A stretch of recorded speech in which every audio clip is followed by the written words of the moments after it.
What's up, guys? This is KhUnlimited. Welcome to episode 20 of Spill the Tearal, a JRPG podcast, where we talk about JRPG news, releases, mechanics, what I've been playing, want to play, and more. Except this episode, we're not going to be talking about any of that. This is episode 20, so I want to try doing a special episode. I believe I mentioned this last week or the week before, where I want to try a special episode. So the original plan was that this week was going to be a special episode where I just talk about one topic, and then I scrapped that because a Nintendo Direct happened and they actually announced a bunch of JRPGs, so I want to talk about those. But then something happened today where I got very busy, and just to kind of, go into the details a bit, usually the way my recording day works is I have, work that I usually do, and I usually finish at around like noon, and then I work on this episode for the rest of the day, and then I'm usually done like near night. And this time I was a lot more busier today, and so my normal work ended like at 8 p.m. And so at that point, I'm like 8 hours behind schedule. And usually I do take a few hours to plan out my Spill the Tearal episode, kind of like research all the news and stuff. And I don't really have time for that. And so I decided to go back to my initial special episode idea, where I'm going to be talking about, this episode is going to be specifically talking about Dragon Ball Sparking Zero. And basically there was a video posted of them describing new modes. There was a bunch of footage dropped by a lot of creators because they got to play a demo at Summer Game Fest. And so there's a lot to talk about with Sparking Zero. So I thought it'd be fun to make episode 20 a special episode, and luckily enough, it is episode 20. It is kind of like a big number, and so it kind of fits. So this week is going to be a special episode, so literally there's going to be no release dates or me talking about mechanics or whatever. It's going to be just the housekeeping that I usually do at the start to kind of give updates, and then Sparking Zero. So that's going to be this episode. I have no idea how long it's going to be, honestly. It could be 10 minutes, it could be 40 minutes, I'm not sure. I'll see how long I can talk about it. But yeah, I just want to mention that it is a special episode, so we're going to be talking about Sparking Zero. And like always, if you are listening on audio services, please give this podcast a 5-star rating or a thumbs up or whatever it may be. It helps it out a lot. I can see the metrics of my audio podcast kind of going up slowly, so it is working if you are doing it, so thank you so much for that. And if you haven't, if you do it, that'd be cool. I do have a Twitter at Spill the Tearal, where I talk about games I'm playing or anything related to the channel. Haven't tweeted for a bit because I'm not playing that many games right now, but it is there if you want to follow it. And maybe the vibe will be different for this episode because, like I mentioned, usually I'm recording a lot earlier in the day. So usually I'm recording like in the morning or at noon or like early evening at the latest. Right now it is 11 p.m., so it's a lot later. Thank God too, because today is like obscenely hot. I think it was like feeling like 40 degrees Celsius during the day, and because it's night it's a bit better. I'm still dying because I do turn off all my fans and AC and whatever for recording, so I'm sweating already, which sucks. But yeah, that is it is a night recording, so the vibes will be different. And before we get into it, like I usually do, I like to kind of show something cool or like recommend something. And the thing I want to show off is this. If you're a video viewer, I'm pointing at it right now. It's out of focus, it's in the background, but that is a 3D printer that my brother gifted me, which is cool. It's called a Bamboo A1 Mini. It's really fucking cool. I've been using it to print random shit. So like one of the random things I printed is this kind of little nunchuck thing. It's kind of cool toy you can just play with. This yellow thing you're seeing by my mic, I actually designed and printed too right here. It's kind of like a mount I made for my pop filter, because the one that came with that pop filter fucking sucks. And I don't know if you noticed my past episodes, but I've always had it attached with a rubber band because it sucks so much. So this is kind of like a V1 design prototype I made. This one sucks too because I still need a rubber band to use it, but I'm gonna try designing and iterating to kind of get a good pop filter mount for a mic. So the 3D printer's been pretty cool. If I remember, I'll try to get a shot of it so you can kind of see it up close. But yeah, that is a cool thing that I want to mention. And other than that, before we get into this special episode, let me pick a random Spirited Away card as I usually do. And today we have the 10 of Diamonds, which shows the main kind of like old lady villain with like that giant baby that she has. So yeah, we're going to be starting on that note. So on that note, let's get into Sparking Zero. So in terms of Sparking Zero, we actually have a lot to talk about. Now, what's weird is usually when there's Sparking Zero stuff that happens, like a character trailer, we usually know in advance. So for the character trailers, they usually premiere it on YouTube and you can see it like a day early or something, that they're going to announce something. Or sometimes like at the end of one of the character trailers, they said they're going to show up at Summer Game Fest. And so they were at Summer Game Fest, but some of the stuff I think was like dropped, as a surprise. So some of the stuff is Summer Game Fest, some of this was just like a random video they dropped, and other stuff was like demos that people played and posted gameplay of and give their thoughts of. So I'm going to be going over all of that, my thoughts, and the news in general of Sparking Zero. So the first thing I want to talk about is the modes they went over. So they dropped a video where they talked about 2 new modes, which is the episode battle mode and the custom battle mode, which is very interesting because one of the things with Dragon Ball games, which I'm usually interested in seeing, is how they tackle the story mode, because there's been so many Dragon Ball games at this point where like they technically can't really keep doing the same thing where you just play through the story mode and keep it the same. That's how it used to be in the Budokai Tenkaichi days. You just play through the story, but slowly they've been kind of doing kind of more fresh things. Xenoverse is an example which I think is a really good, where like, yeah, you're just going through history and saving stuff, and they made this whole time patrol concept where like you're a time patroller and you have to go fix history. That's a cool concept because at this point everyone knows the Dragon Ball story, so why not play with it and do cool things. Now the way this game is doing it through a mode called episode battle is you do play the story, but you're going to be doing it through the lens of 8 characters. I don't think we know what the 8 characters are, but they mentioned Goku and Vegeta. I'm assuming Gohan is going to be one of them too. But pretty much you're going to be able to pick one of those 8 characters and go through the story. And the way they explained it, it seems like you get to pick them whenever you want. So you get to start with whoever you want and just play the story. It's pretty much like 8 story modes. You can think of it like that. And so one of the ones they talk about is like if you pick Goku, you're going to start with doing the story episode of, you know, Raditz comes, steals Gohan, and you have to kind of go after Raditz and beat him up to save Gohan as you do in the normal, or as you see in the normal Dragon Ball Z story. But what they're doing that's interesting with the story mode, which is what I like, which is a twist on it, is that they're giving you choices now. So you can actually deviate from the canon story of Dragon Ball to do new things. And so the example that they gave in this is in the story where like you go after Raditz.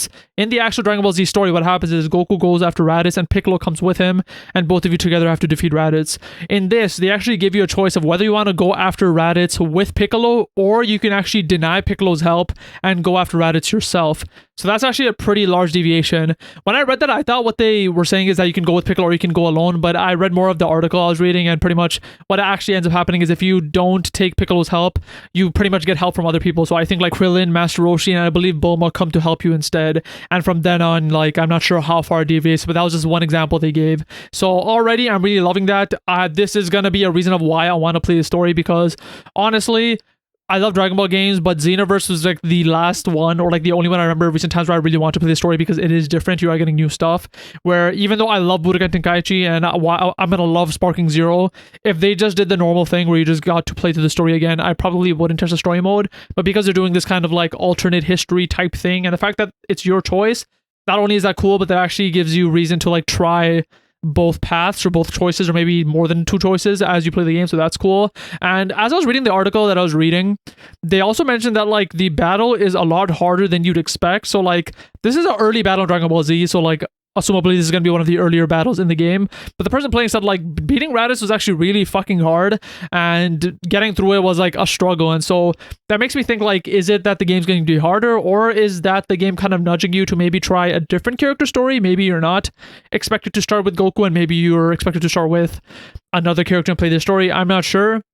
But then again, it would make more sense to play as Goku first, because not only is he the main character, but this battle that they're talking about with Raditz, you know, happens at the earliest point of Dragon Ball Z 2. So like it wouldn't make sense if this battle is hard, but then if you play as Gohan, for example, and you have to do like the Cell Saga, that being easier wouldn't really make sense. So like I'm not sure if the guy who's playing it was like not as good at the game, or if the game is just harder in general. We'll see. But again, this is just like an early build demo, so like as the game goes on, there could be balance changes, but that is something that the person who's playing brought up, and it was pretty interesting, because I actually did get that vibe also with Dragon Ball Kakarot. I played that game for like 5-10 hours maybe, and I noticed that the battles were pretty fucking hard. I think it was like Raditz or Vegeta, and as I was fighting them, like there were times where like I was getting very close to fucking losing, or some battles I did lose, and I did actually have to go back, grind a bit, come back to fight them. And so maybe they're just taking, you know, a page out of Kakarot's notebook and making the game a bit harder, which, you know, I'm not really against, because usually I'm not a fan of hard games, but because Dragon Ball Z is a story that I've already experienced, it's okay. But what also is interesting on top of that, the person mentioned in the article, is that apparently if you beat Raditz, that allows you to unlock an alternate history or an alternate story branch or whatever. So that's another motivation for you to play. I'm not sure what that means. I'm not sure if they're talking about that you get the alternate history if you took the choice that deviates from the main canon or not, but that is something that's cool. And I'm not really sure how much you can branch from the main story. Like, can you like deviate from history and then deviate again, and like get completely off the walls? I'm not sure how far the story goes, but yeah, so far this episode battle mode seems pretty interesting, and I'm very interested to see like I still can't wrap my head around like what this mode exactly means in terms of like linear storytelling. Like if you deviate at that point of when you go against Raditz, like do you meet up again at some point with the canon? I feel like you have to, or you can't really continue the story. So like I'm very interested to see more details about this mode. But another thing that I also noticed that they said, and I already mentioned this, is that they limit the story mode to 8 characters, which I thought was interesting because I feel like as you play the story, like it'd be okay if they gave you control of any characters. So like the fact that they singled out 8 characters specifically is interesting. And you can imagine the characters would probably Goku, Vegeta, Gohan, maybe like Gotenks, Vegito, if they count as separate characters, I'm not sure. But they clearly have 8 characters they singled out for you to play through the story, so that is interesting. But it also makes me wonder if, because they're singling out these 8 characters, does that mean that the bad guys are going to be special? As in, like, I talked about this in a previous episode, but one of the things I liked about Dragon Ball Kakarot is when you're fighting enemies, they're clearly not like characters that you can play as. So like when you're fighting Raditz, he's doing these very cool cinematic super moves that if you got to play as him, you wouldn't be able to do. He was actually designed to be a boss battle in the game, and so he plays it like a boss. So I wonder if in this game they're doing a similar thing where, because you're only allowed to play as a very small subset of characters, the enemies you get to fight are more special and they get to do special stuff that you wouldn't be able to do as a player. I'm not sure that's the case. I don't think it's the case from the gameplay I've seen, but that's just kind of an interesting thought if they do take the more Kakarot path and they make the enemies more special. But yeah, that's pretty much all I want to talk about the episode battle mode, which is pretty much the story mode from what I can tell. The other mode that they outlined is called the custom battle mode. Now on paper, in my opinion, this mode seems very cool. It's pretty much you are allowed to create any scenario you want in this game, and I believe upload it so other players can play it, and similarly you can play other people's scenario. So you can make character created scenarios, you can create cutscenes, dialogues, battle conditions, change the environment, etc. And so you can straight up just make whatever story bits you want or story beats you want and like play through them. And so some of the conditions they kind of gave an example of, you can do stuff like if a character's health is below 30%, you can make their ki rise to 100%, for example. So you can have like cool like story moments like once you're getting weak, you kind of overpower yourself and then like you kind of have a second win in battle. So that's one example they gave. And you can control camera work, poses, expressions when entering the arena, so you can kind of like have cool entrances and change that up. You can switch out characters from certain scenarios, etc. And so pretty much I think what they're trying to do is like you get to make your own like episodes or fights from episodes, because they even went as far as you're able to make a title card a la like the original Dragon Ball Z, where you kind of get to make an episode title and it has like a background. So I think what they're trying to make it seem like is that you just pretty much create an episode of Dragon Ball and upload it and let people play. And while on paper I think this is cool, I personally don't think this is something that I would play, which sucks, because the more I think about this mode, I'm like, this seems so fucking cool. Like this is dope. Like you get to make any scenario you want, but I just don't ever see myself, turning on the game and playing these scenarios unless people are getting super creative. There actually is an example here of an episode that someone made, and this is an example which I think is pretty creative, so I'm going to go through right now. So pretty much the concept of the battle was that you were training under Beerus, and pretty much the goal of the entire fight was you had to fight Beerus without letting him get bored. And so the conditions they put in the battle is that you had to deal 20% of Beerus's health damage every 30 seconds. And so if you are able to damage him 20% every 30 seconds, you're good, he doesn't get bored. If you ever fall under that, Beerus will say, hey, I'm getting bored, you better hurry it up. And once you're at that point, you have to make sure you damage him every 10 seconds. And if you fail that, Beerus pretty much says he's bored and he pretty much destroys you in one attack. So that's a scenario which I thought was very cool, where like it's not like a player just made a fancy custom cutscene and the fight was just the same as it always was, but it was a scenario that was very specific, but the gameplay actually supports that scenario, which I really like. And these are the examples that I would probably play. I likely won't play any scenarios where people make like a cool cutscene or whatever, but that the battle is just like a battle I could have, like in like myself. Like if it's just like a normal battle between two characters, like okay, I could have done that myself anyways. But if people do cool things like this where they have like specific conditions to get through the battle, I think that'll be more interesting. So I'm very curious to see the creativity that comes through when more people get their hands on this custom battle mode. But yeah, that's pretty much everything that I want to mention about this mode. So yeah, that was the episode battle mode and the custom battle mode. One thing that I also want to mention, which unfortunately I don't see many like news articles mentioning this, which sucks, but it's something that I noticed in the 7-minute video they dropped. So the video that they dropped talking about these two modes, they quickly went over this, and they talked about the local multiplayer mode. Now this is very important to me because like growing up, this was my game, and I played this game with my brothers, my cousins, and it was all in local multiplayer. So me and my brother are very hyped about this game, and we plan to play local multiplayer when it comes out. And so we are wondering how they're going to handle that, because local multiplayer just isn't as big of a thing these days. And unfortunately, it does seem like it is going to be a massively gimped mode based on how they explained it. So pretty much the way they explained it in the video is because this game has so much destructible environments and it's so much more intense, they had to heavily gimp the local multiplayer mode. So from what they mentioned is, one, they're limiting the maps, which sucks. So like you're only allowed to play on one map, which is the hyperbolic time chamber map, which is fine because whenever me and my brother played, I think that was the map we did play on a lot. But at the same time, it's like we did change maps still. Like we did like playing in other maps. So like I wish they had rather give us the choice of like non-restrictable environments, for example. But their solution was just limiting it to one map, which I guess it is what it is. That sucks. And also they mentioned this certain line, which is confusing to me. They said that you can only choose one character at a time. So like that line alone, you can interpret in different ways. The way I interpret it is that means that you and your partner can only do 1v1 battles, which would suck because like whenever like me and my brother played, for example, we always did team battles, which is like a 5v5. But the way my brother interpreted it, he said like it probably means that you're able to only choose characters one at a time, and then there's probably still team battles allowed. So I don't know which it is. They weren't very clear. That line was just said very weirdly, and so at the end of the day, it just seems like this mode is going to be massively gimped compared to the rest of the game, which sucks, but it is what it is. But I guess I'm mainly disappointed because they did kind of have this focus in this game's development. They kept saying that they're trying to really keep the spirit of the original Budokai Tenkaichi games, which they have been doing.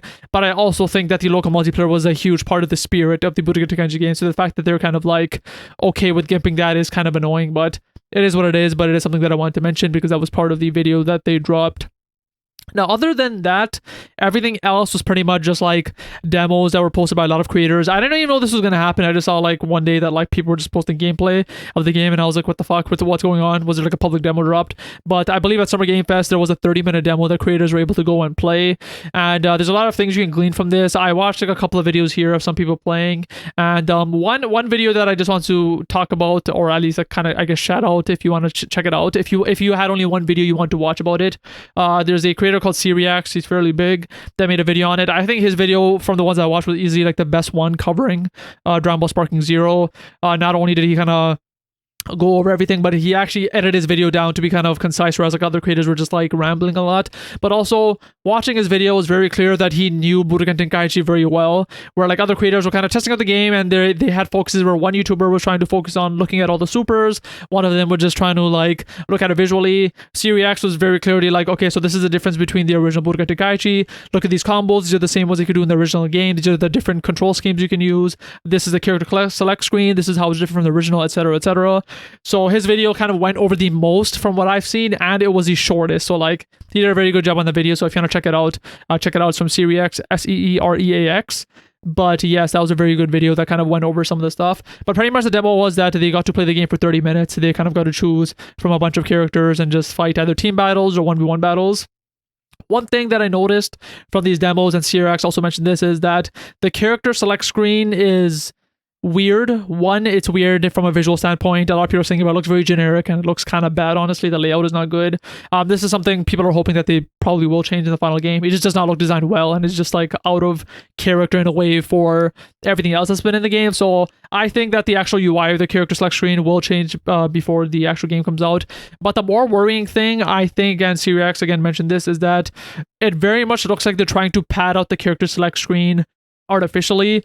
And what I mean by this is they're going the Xenoverse route, where they're pretty much making every single transformation and fusion, etc., different characters on the character select screen. So if you look at the character select screen in the demo, it seems like insane for a demo where like they have like, I don't know the exact number, but it looked like they had like 30 plus characters.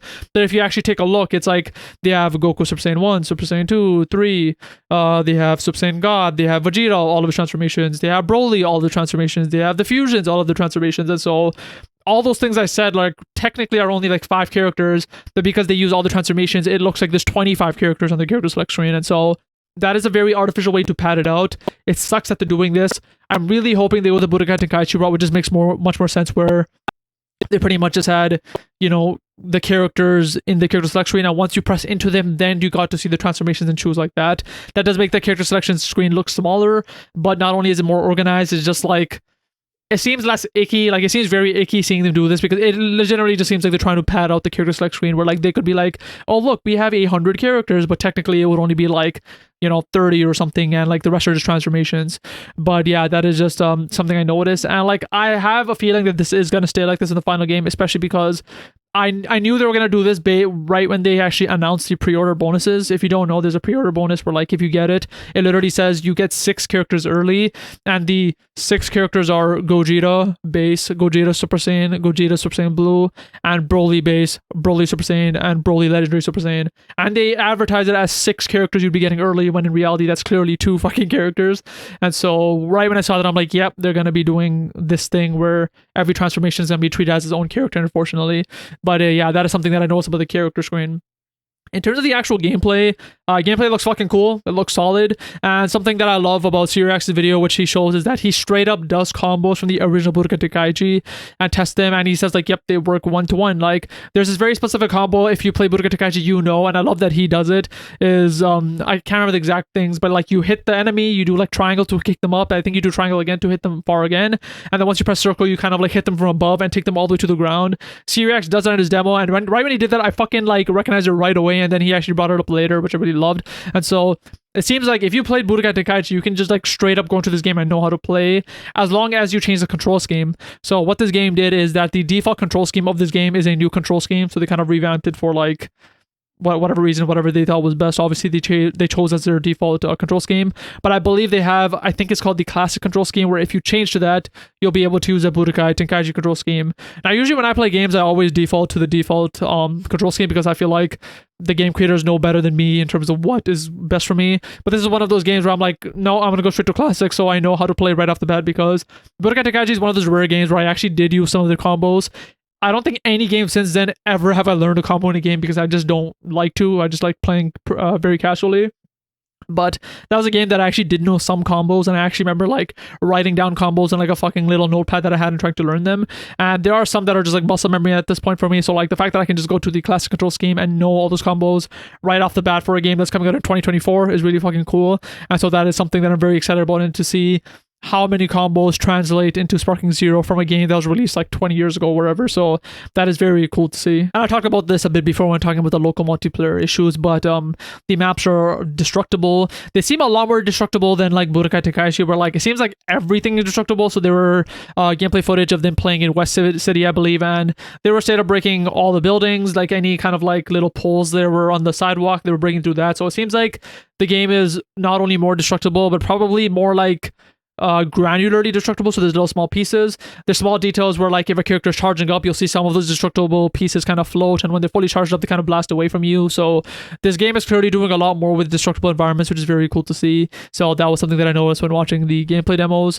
And something else that I also want to mention is in terms of like the character select screen and how the battles start. They do have like this seamless start now when going into the battle, and the reason I put quotes on seamless if you're watching the video version, you notice, is because pretty much what they do is like, for example, say you select Broly in the character select screen, what they'll do is they'll have like a wipe that comes in front of you, like this kind of cloud or something that goes past, and then it'll seamlessly just be in the battle. The camera will pan behind you and you'll be in the battle. And so I thought that was very fucking cool.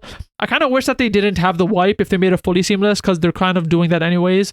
So like if you just choose a map before the character select screen, they could just have the character select screen in the map that you're going to play in, and then if they just like right when you didn't choose the characters, have the camera pan behind you and go into the battle, that'd be super cool. But at the end of the day, it's still very cool that it is very seamless in the sense that there's no loading time between the character select screen and the actual battle. So I thought that was pretty dope. Also, something that was cool is before the battle starts, you do have character specific dialogue.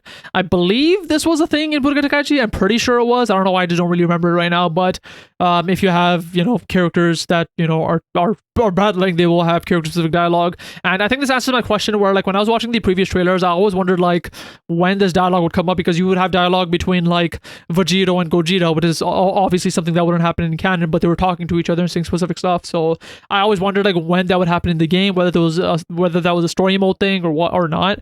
But based on this, it seems like all that dialogue would probably be between the both characters when they actually start the battle, and assumably it would also happen when the battle is done. I believe in Budokai Tenkaichi that's how it worked too, where like if character A beat character B, character A would say something specific about character B, saying that they beat their ass. So like that is, pretty cool that we're still getting this character specific dialogue in Sparking Zero. A few more UI things that I also noticed from the demo that I want to talk about is how the character selection and transformations work. And so in Budokai Tenkaichi 3, the way you transformed, I believe, was R3, and I think there was a way to skip transformations. I don't remember the exact button combination, but that's how it was in Budokai Tenkaichi 3.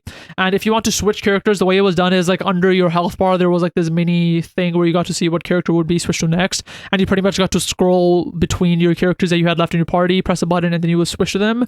In this game, they made it different where like they pretty much have this wheel of characters that you get to switch to. So I don't know what the button is, but you can open it up, see what characters you want to switch to, press that one, and you would switch to that character. And they have the exact same UI for transformations / fusions now too. So they'll have like a similar thing where like a wheel will show up. They'll show which transformation / fusions you can transform to, you press it, and then it shows the animation and does that. So that was like a UI thing that I noticed. Visually, the UI looks kind of weird, where like it looks like the graphics of everyone is like horizontally compressed. Like everything looked very squished. So like hopefully that is something that'll be rectified in the final game. It reminded me kind of like the character select screen where it looked very half baked, but that is something that I noticed. So like a new like more intuitive UI for switching and transforming, but visually it looked kind of odd. But yeah, that is something that I noticed in the gameplay. Another small thing I noticed that they do have like some cool uses of super armor. If you don't know what super armor is when you like punch a character and they don't flinch, they kind of just take the hit. So that is super armor. And I noticed in a battle against Broly, they were like using, I forgot who, but they were fighting Broly. But when they were fighting Broly like in his base, they were able to hit Broly as usual. But once Broly went into legendary Super Saiyan mode, he did have some amount of super armor. So like the first 3 hits might not make him flinch, but then like the 4th, 5th, and 6th hit would make him flinch. So that was a really cool thing that kind of shows that like, yeah, the more powerful you are in canon, the better chance you actually will have in battle, which is super cool to see. And I believe, I'm not sure if this is a confirmed quote, but I believe there's a quote that my brother sent me saying that like, yeah, this game is not supposed to be balanced in terms of like characters. Like if you're like using Hercule and you're going against like legendary Super Saiyan Broly, like the person who's using Broly is probably going to win. Like the canon strength does matter in this game. So like that is something cool to see. I'm honestly usually annoyed these days where people want full complete balance in games, so I was happy to see that this was a thing that's happening. So yeah, I really like that. If it isn't already obvious, I'm just pretty much going through my notes and covering the last points that I have, so things might just seem kind of like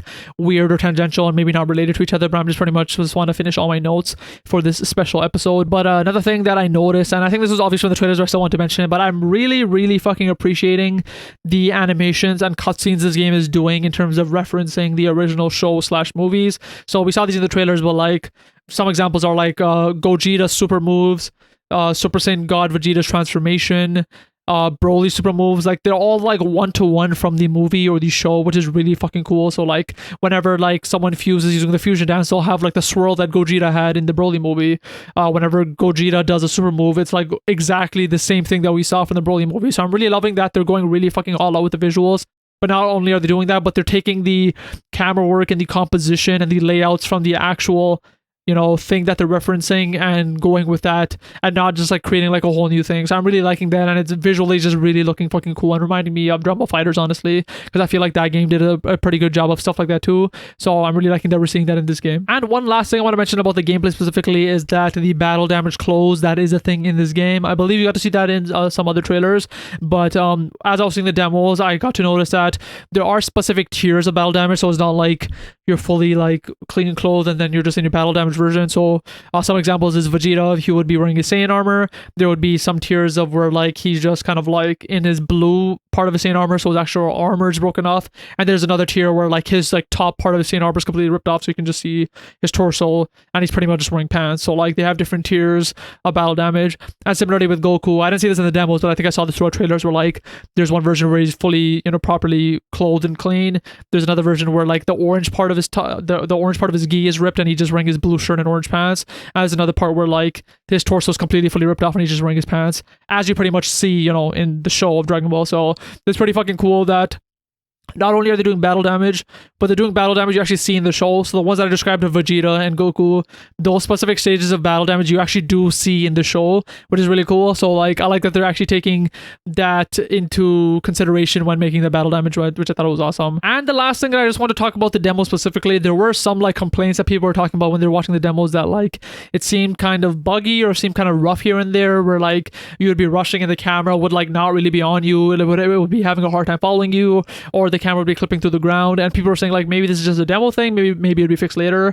But I do believe that it was confirmed that the build that was being played at Summer Game Fest was an outdated build. Like the actual current build of the game is like way ahead of that now, and so like I believe it was confirmed that like those issues just don't exist anymore. So anyone who was worried about that is solved, and that is a thing, which obviously it was going to be solved anyway. These are like pretty much like basic issues with the camera that were probably going to get fixed anyways, but it's good to see nonetheless that small bugs like that are being focused on and being fixed in the current build that's happening right now. And yeah, to honestly cap this off, I just want to mention, I think is the most important thing about Sparking Zero is, at the end of the day, Sparking Zero is supposed to be the next Budokai Tenkaichi game, and so when you play this, you want it to feel and look like a Budokai Tenkaichi game. And one thing that I want to mention, which I think is a really good sign, is right before recording this, I was watching some of the demo footage again, just to kind of like, get it in my head once more. And at some point, I'll be watching the gameplay, I just kind of zoned out, and like I just forgot I was watching Sparking Zero, and it straight up felt like I was just watching Budokai Tenkaichi gameplay. Like the classic Budokai Tenkaichi, which I think is a very good sign, because I just, for some reason, like I was already straight up just watching the footage, and I kind of got into a trance of forgetting I'm watching Sparking Zero, and it just felt like I was watching like Budokai Tenkaichi 3 from the old days, just like with better visuals. So I think there's like no better praise I can give than that, where like I'm watching this gameplay and I'm like, yeah, it straight up just looks like Budokai Tenkaichi 3 with a new coat of paint. So I think this game is going to do amazing. I think they're doing a good job with it living up to the Budokai Tenkaichi kind of legacy, even though like the local multiplayer is kind of game to which I care about. I understand the reason for doing it, but yeah, at the end of the day, I think they're doing a really great job with Sparking Zero, and that's pretty much all I want to talk about Sparking Zero in this episode. So this pretty much ended up being kind of like a shorter episode. It's actually longer than I thought. I didn't know I'd be able to go this long just talking about Sparking Zero, but yeah, hopefully you enjoyed this special episode of Spill the Tearal, episode 20. That was the Sparking Zero focused one. If you like this, let me know. Maybe I can do more special episodes once in a while. Ideally, if I did this type of format, it would be a bonus episode, but like I mentioned, I was busy this week, and like I just couldn't get the time to do a normal full-length episode, because I kind of really wanted to talk about the announcements that happened in Nintendo Direct and give them the proper time needed, and so I did not want to rush through that. I also had another choice which I could have done, which is kind of skip this episode entirely this week, but I really did not want to do that either, and so yeah, I ended up thinking about the special episode idea. And I forgot to mention this in the intro, but I was going to mention it for your video viewers. You probably noticed, but I'm wearing like this cool Dragon Ball shirt. Like I'm wearing like Goku's gi. My friend actually went to Japan and gifted me this, which is perfect. Right before recording this, I was like, yo, do I have a Dragon Ball shirt that I can wear to kind of theme with this? And I do have a Dragon Ball shirt I've worn in a previous episode, but I was trying to see if I had a new one that I didn't wear, and I just saw this in my closet. I'm like, of course. Like I literally just got this like less than a week ago for my friend, and I'm like, this is perfect for this Sparking Zero episode. But yeah, hopefully you enjoyed this episode. If you are listening on audio services, remember to rate highly, and if you're watching on YouTube, remember to like, comment, subscribe, all the good stuff. I very much appreciate it, and I'll see you next week for episode 21. Peace.